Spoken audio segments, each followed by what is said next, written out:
Whether it's our smartphones, laptops, or televisions, technology has allowed for people to consume even more media than ever before. The creation of time-shifting technologies such as Netflix and digital video recorders, or DVRs, has allowed for people to consume television and movies when they choose to view it, and not when they were originally intended to be shown. Because of this, people tend to go to serious lengths to make sure that they do not get their favorite television shows spoiled, and will even try to separate themselves from major parts of society that they typically engage with. This is important because spoilers have become a fervent part of popular culture conversations, and people are willing to withdraw from society because of its inclusion in social media and discussions. Time-shifting technology has made spoilers a bigger part of popular culture. Before these time-shifting technologies were around, people had to watch the shows that they wanted to watch on television, either during their airing time or when that show reran. And if you missed it during those times, then, well, too bad.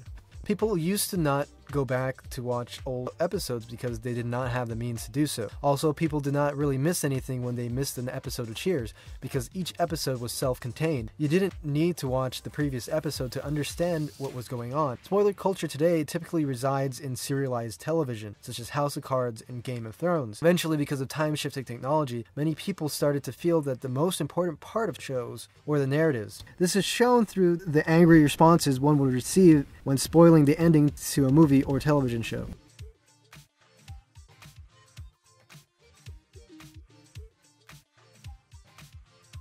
If you do a database search on the New York Times website, the use of the phrase spoiler alert in the New York Times was non-existent until 2003. The film critic Roger Ebert wrote a movie review using the term spoiler alert, which he had not used any time before 2001. While this emergence around the beginning of the 21st century could be due to other factors, it would be negligent to not consider the recent release of the DVR by TiVo in 1999 as a factor to the use of the word spoiler. Additionally, a Google Trends search would also show that these terms spoiler alert and the word streaming became a significant search term in the year 2007. This was also the year the television and movie streaming service Hulu was created. Additionally, this was also the year that Netflix started to offer streaming to its customers. There have actually been software programs made by Netflix that fixes the problem of spoilers. The program reduces the possibility of spoilers occurring by redacting all posts on Twitter that contain certain keywords such as house, cards, breaking, or bad. Time-shifting technologies have evidently made changes to spoiler culture and consequently has made notable changes to the way we talk about popular media. Because of people using the Netflix Twitter blocker, a time-shifting service that is actually directly changing how we have discussions about media. People are separating themselves into people who are just like themselves. For example, people who have read all the Game of Thrones books, the people who have watched all the episodes of Game of Thrones, and the people who have done neither. This is significant because people are choosing to put up a wall around themselves just so that they could consume the media that they would enjoy without a tainted mind. People have reacted extremely towards spoilers, and technology has moved in to meet the demand for spoiler shields. But the thing is, what do critics say about spoilers? Well, different critics have different opinions on the topic of spoilers in today's society. Some lift guidelines to the oldness of the show for a person to talk about it freely, while others list out the reasons the concept of a spoiler is restrictive for critics. The critics that say that the anti-spoiler movement is silly do so because they believe that people who are strongly against spoilers prefer sanctity of narrative over style. The film critic Roger Ebert, on the other hand, believes in including spoiler warnings in his reviews. He believes that critics have no right to play spoiler, though it could also be, as with looking at any argument, that the people who do not like spoilers are actually the most vocal and would complain when a spoiler is included in a review. People who do not mind spoilers are not going to complain about it. Even science has something to say about spoilers, though.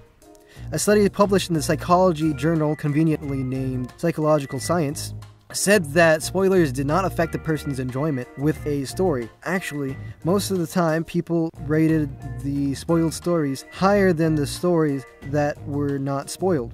This suggests that people can still enjoy their favorite shows and movies even when they have been spoiled. It also suggests that spoilers help people understand what's going on in a story and also helps build suspense. But why is it that people get fed up by people spoiling movies and shows? The film critic Jonathan Rosenbaum feels that this is because people want to maintain a sense of innocence. He equates this to the innocence of the days when the viewer's parents would take their child to the movie theater. The child at this time knows nothing about the film. Dr. Ali Mattu, a clinical psychologist, suggests that people get upset because of the emotional investment involved with anticipating watching the said movie or show. This investment, when randomly dissolved by an article online or by a person on social media, causes the person to become very frustrated because it was something very personal.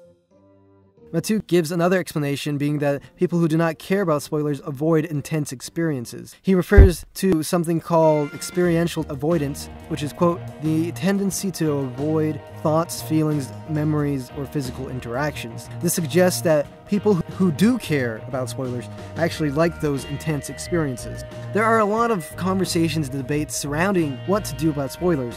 But this whole dilemma was initiated by the wide use of time-shifting technology. It has also changed the way people interact with each other because they will put a barrier between themselves and other people just because of differences in what they have seen. This creates a almost subculture among people who have seen the same stuff. As more and more things get personalized, discussions about television is one of them.